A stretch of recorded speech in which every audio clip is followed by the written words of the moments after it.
ازيكم حبايبي؟ عاملين ايه؟ يا رب تكونوا بخير وعلى خير دايما، واتمنى الحاجه اللي انا بقدمها تعجبكم.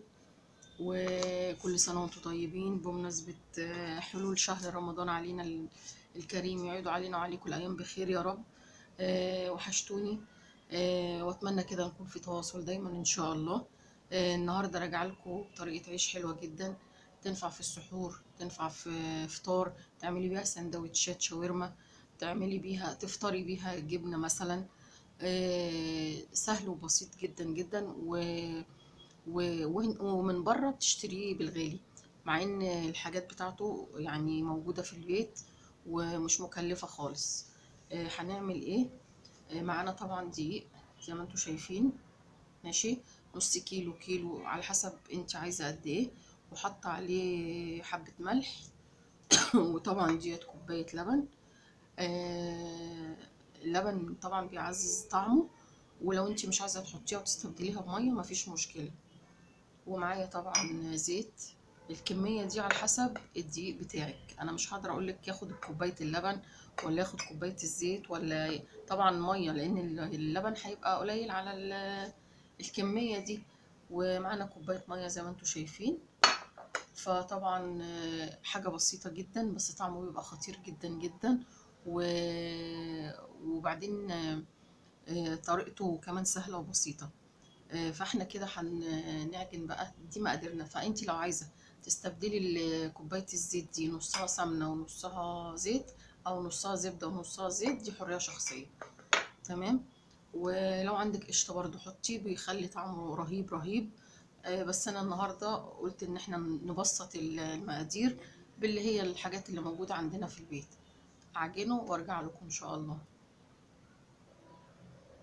حبايبي اديني عجنت العيش اللي هو نقول عليه تورتيلا، نقول عليه عيش شاورما، زي ما انتوا عايزين. اهو اتعجن، شايفين؟ جميل جدا. طبعا لو عايز زيت بتزودي، لو عايز ميه بتزودي، لو عايز لبن بتزودي، على حسب كميه الدقيق اللي انت عاملاه. هنعمل ايه؟ طبعا هو ما بتحطلوش خميره، ماشي. هنعمل ايه بقى؟ تحطي حبه دقيق كده صغيرين، ما تكتريش دقيق، ونقطعه مع بعض.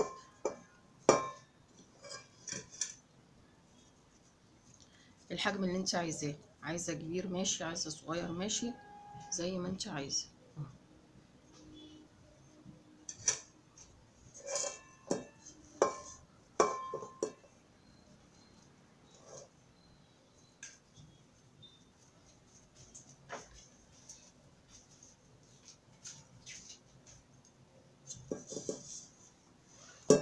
لو عندك بقى الجريلا اللي هي بتاعت الشاورما دي، ممكن تعملي عليها. عندك صينية برضو ممكن تعملي عليها. انا هعمله لكم في صينية ونشوف هنعمله ازاي مع بعض، على حسب الحجم اللي انت عايزاه.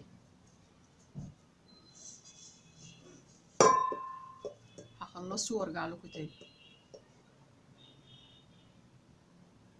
اه يا حبايبي، زي ما انتوا شايفين انا قطعته اهوت، وهسيبه يرتاح شوية، وبعد كده ارجع لكم تاني نشوف هنعمل ايه مع بعض.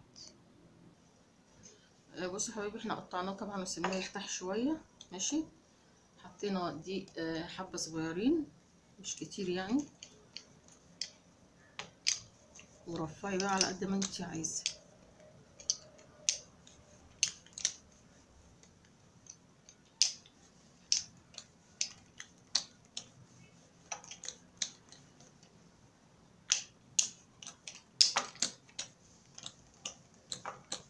طبعا انا حاطة صينية على النار تسخن، لازم تسخن كويس.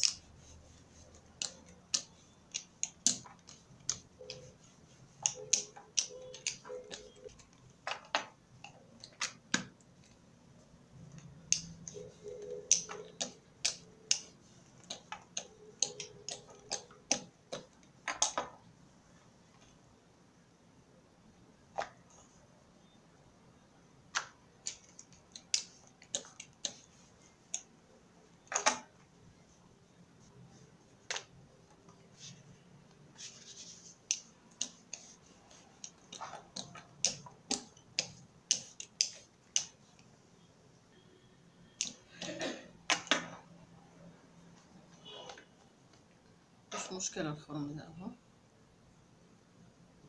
على جنيه اهو. حلو على النار ونشوفوا هنعمل ايه. كده يا حبايبي الصينية على النار اهي سخنة.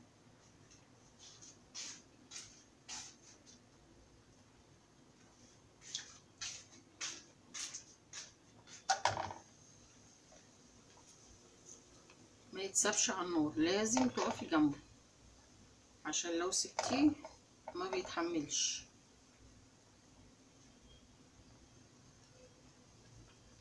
شايفين في ثانية.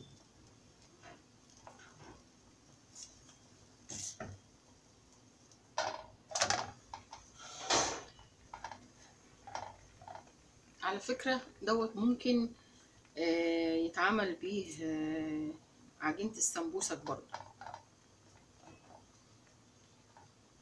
بس بتتعمل طبعا بطريقة تانية، هبقى اعملها لكم ان شاء الله.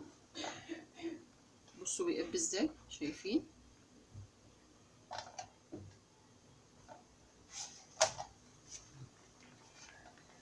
ايه رأيكم؟ شايفين الجمال؟ عملت القب بتاعي. بصوا بصوا الجمال. ايه رأيكم؟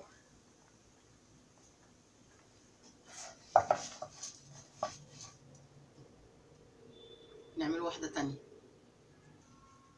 يا جماعة. كده جبنا واحدة تانية اهي. شايفين رؤية ازاي؟ شايفين صبعي باين ازاي؟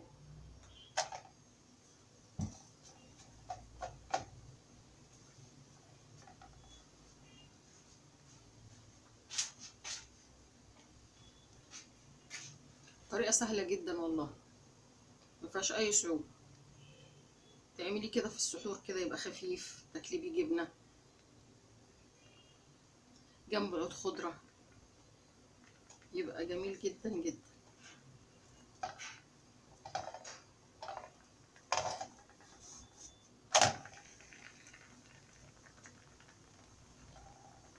ما بياخدش ثواني على النار زي ما انتوا شايفين. بصوا بصوا بيقب ازاي اهو. بصوا جماله يا حلاوة. ايه رأيكم؟ جميل جدا والطعم بيبقى خطير بصراحة. ما تحطيش الرغيف في البتاع وتروحي تسي عليه، هيتحرق زي ما انت شايفه، ما بياخدش ثواني. هخلص بقى الكميه كلها وارجع لكم تاني ان شاء الله. ايه رايكم؟ شايفين بجد طري جدا، والريحه بقى يا ريت كنتوا هنا وشامين الريحه. جميل جميل جميل. نعمله بقى ايه الكميه وارجع لكم تاني ان شاء الله.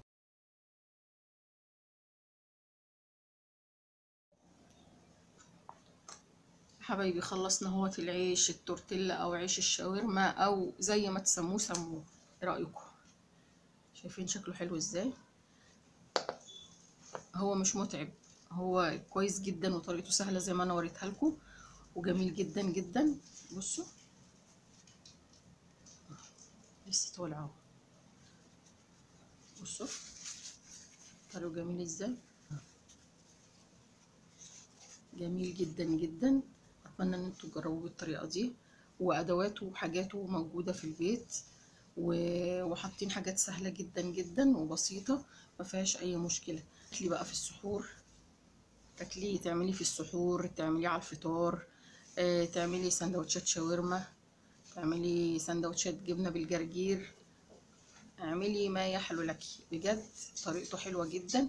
وانت بتشتريه من بره من الناس اللي هم بيعملوا الفطير دول بتشتريه غالي، وانما هنا انت في البيت عاملاه نضيف بايدك. عارفه انت حاطه ايه، حاطه زيت ايه، حاطه سمنه ايه، حاطه زبده ايه، زي ما انت شايفه حاطه اللبن. بجد جميل جدا جدا، واتمنى ان انتوا تجربوه وتقولوا لي رايكم عامل ايه معاكم، ونتواصل مع بعض في الكومنتات وفي اللايكات. واتمنى ان انتوا اتمنى ان احنا نتواصل مع بعض يعني من خلال الفيديوهات، تقولوا لي رايكم في الحاجه اللي انا بعملها عجبتكم ولا ايه. اتمنى ان انتوا ما تنسوش اللايكات والكومنتات، واشوفكم على خير حبايب مطبخ عزة واكلاتها المصرية. كل سنة وانتم طيبين.